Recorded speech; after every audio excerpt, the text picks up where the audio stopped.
श्री ज्योतिराव गोविंदराव फुले या नावाच्या माणसाशी माझा विवाह झाला. हळूहळू माझ्या लक्षात आले, ज्याच्याशी माझा विवाह झाला तो निव्वळ सामान्य माणूस नाही, तर लाखो करोडोंना जगण्याची ऊर्जा देणारा क्रांतिसूर्य आहे.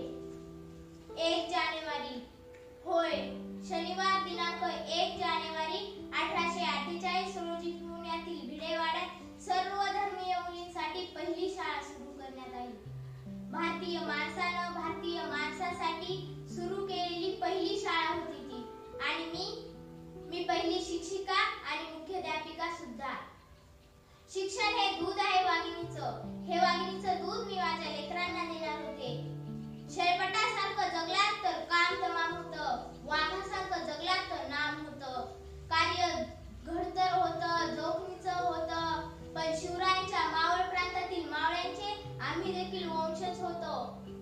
घाबरणं किंवा कच खाणं आमच्या रक्ताला मानवणारं नव्हतं. सनातनाची मात्र धर्म बुडाला म्हणून कोलेकरी सुरू होती.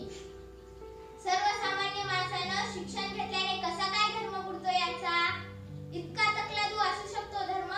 धर्म माणसासाठी असतो की धर्मासाठी माणूस? माणसाच्या प्रत्येक प्रगतीआड येणारी तोंड तरली काय आणि बुडाली काय? आम्हास उपयोग काय त्याचा? आमचं जगणं आणि मरणं तर आमच्या लेकराच्या उन्नतीसाठीच होतं. त्यासाठीच तर आम्ही बांधले गेलो होतो.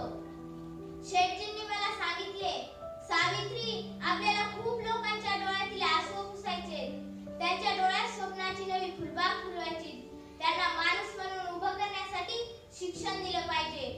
त्यांच्या आजवरच्या दैनीय अवस्थेचं दुःखाचं एकमेव कारण म्हणजे अज्ञान.